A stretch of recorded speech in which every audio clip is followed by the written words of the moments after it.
This is the story of how Donald Trump went from calling Jeffrey Epstein a terrific guy to branding the whole scandal and Epstein hoax aimed at him. While Epstein, in private emails, was calling Trump the dog that hasn't barked, that the dog that hasn't barked is Trump.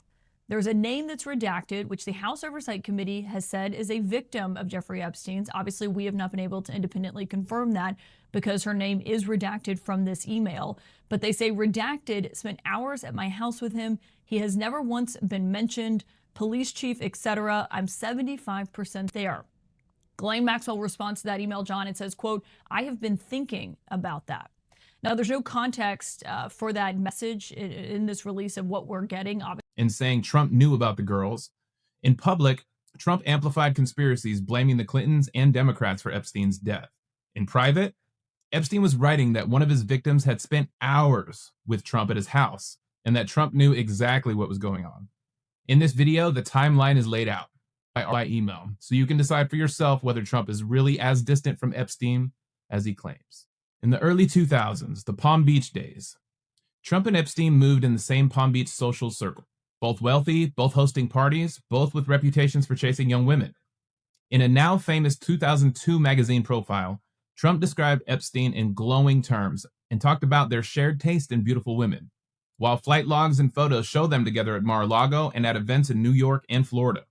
Multiple timelines and major outlets note that Epstein was a regular presence at Mar-a-Lago in this era, and later reporting suggests that at least one of Epstein's future accusers first intersected with him while working at Trump's club. The fallout. Fast forward, now Trump insists he and Epstein had a falling out. Now says he had a falling out with the convicted sex offender because Epstein, quote, took people who worked for him at his Mar-a-Lago resort. He took people, and because he took people, I said, don't do it anymore. You know, they work for me. And he took, beyond that, he took some others. And once he did that, that was the end of him. Long before Epstein's 2019 arrest, claiming Epstein stole young women who worked at the Mar-a-Lago spa. In 2019, under pressure from reporters, Trump repeated that he hadn't spoken to Epstein in about 15 years. Okay. I still think Jeffrey Epstein is a terrific guy. Well, I knew him like everybody in Palm Beach knew him. I mean, people in Palm Beach knew him. He was a fixture in Palm Beach. I had a falling out with him a long time ago. I don't think I've spoken to him for 15 years. I wasn't a fan. I was not, a long time ago. I'd say maybe 15 years. I was not a fan of him. And said he had banned him from the club, with his lawyers later insisting Trump had no relationship and no knowledge of Epstein's conduct.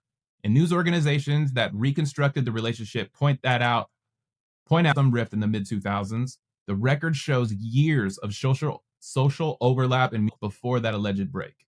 2019, arrest, death, and deflection. In July 2019, Epstein was arrested on federal sex trafficking charges in New York, and questions about Trump's past friendship with him immediately resurfaced on the campaign trail and in the press. Trump responded by downplaying the relationship, calling himself not a fan, insisting it had been many years since they spoke, and shifting attention to Bill Clinton's flights on Epstein's planes that alleged trips to Epstein's island. On August 10, 2019, Epstein was found dead in his jail cell, with federal officials ruling it a suicide. But Trump didn't focus on the documented security failures. Instead, he blasted out a conspiracy video linking Epstein's death to the Clintons, boosting unfounded claims to millions of followers and suggesting, when reporters pressed him, that you have to ask Bill Clinton if Bill Clinton went to the island. That pattern minimized his own ties, loudly accused political enemies, became the posture on Epstein from then on. 2020 to 2023, denials and pressure for the Epstein files. The bill to release the Epstein files could be on President Trump's desk as soon as tonight. Hi, everyone. Welcome to The Arena. I'm Casey Hunt. In the years after Epstein's death, Trump continued to insist he knew nothing about Epstein's abuse, even as civil cases, pilot logs, and deposition transcripts kept his name in the background of Epstein's coverage. At rallies and interviews, he would pivot from questions about his own connection to call for more scrutiny of Democrats, the Clintons, and sometimes even the royal family, positioning himself as a truth teller who just wanted the real Epstein story out. Spoiler alert, he lied. Meanwhile, activists, journalists, and eventually members of Congress from both parties began demanding the release of what became known as the Epstein files. Thousands of pages of court exhibits, correspondence, and estate records mentioning powerful figures, including Trump, for months Trump and his allies in Congress treated those demands as a political stunt, portraying them as a Democratic attempt to embarrass him and his circle. The email drop. Now we have Epstein's emails. Good folks at Courier Newsroom have compiled all of the more than 23,000 Epstein emails into a searchable database. And the one name that appears more than any other in all of those emails is Donald Trump's. The Wall Street Journal has even created a handy visualization guide to show just how much each figure is mentioned over time in these emails. The blue dots here represent each of the Epstein emails that mention former President Clinton. These ones represent each time the emails mention former Treasury Secretary Larry Summers. And these ones represent all the mentions of Donald Trump. Yeah, I also wish it looked less like sperm. I do. Everything escalates when House Democrats and later the full Oversight Committee start releasing large batches of Epstein documents in late 2024 and 2025, including internal emails where Epstein and his associates talk explicitly about Trump. In one 2011 exchange, spent hours with Trump at Epstein's home and refers to Trump as the dog that hasn't barked, noting that Trump has never once been mentioned, despite that contact. In another set of emails, Epstein tells author Michael Wolff that Trump asked him to resign from Mar-a-Lago, but that Trump knew about the girls and even asked Maxwell to stop, directly contradicting Trump's claim to have had no knowledge of Epstein's abuse. And major outlets like ABC and BBC, Time, and others report on these emails as evidence that Epstein believed Trump was aware of his exploitation of underage girls. Even if the emails alone do not prove criminal conduct by Trump, the White House and Republican allies moved quickly to frame the releases as partisan smears, blasting out tens of thousands of less damaging documents to bury the Trump-specific emails in noise. And then his story starts shifting. Initially, Trump brands the push to release the Epstein materials as an Epstein hoax, warning Republicans not to fall into the trap and arguing that Democrats only want to weaponize selective leaks against him.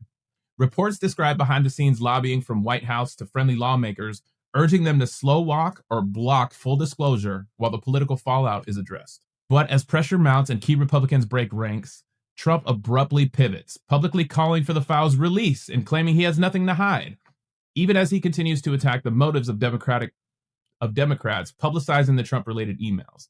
And that sudden enthusiasm lands just days before some of the most damning Epstein-Trump emails are officially posted online, including the dog that hasn't barked line and references to Trump knowing about the girls.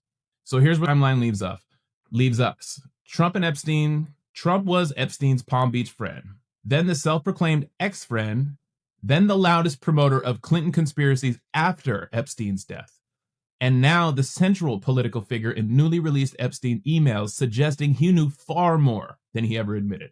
None of this proves in a courtroom that Trump shows that but the record shows that while him, meaning Trump, calling him the dog that hasn't barked yet, and wondering why no one was asking about Donald Trump. So if everyone's asking about Donald Trump, Epstein's asking about Donald Trump. He was the one that put together this whole cabal of the elites, the pedophile ring that were supposedly Democrats. Turns out he was the leader of this ring, him and Epstein. So in this video, you just saw how Donald Trump's story about Jeffrey Epstein has shifted over the years. From a friendly Palm Beach neighbor to claiming a distant falling out, to loudly blaming the Clintons and the Democrats, while the new Epstein emails suggest that Trump knew more than he ever admitted. You've seen the receipts, you've seen the quotes, and you've seen how the timeline keeps circling back to one name, Donald Trump. If you want more deep dive timelines like this, breaking down powerful people, their connections, and what the documents actually show, make sure you hit that subscribe button and turn on notifications so you don't miss the next one. Drop a comment with what you think the most suspicious moment in the timeline was, and share this video with a friend who thinks that Trump had nothing to do with Epstein. And smash that like button so the story gets in front of more people. I'm Chris McIntyre. This is Almost Above Average. See you on the next one.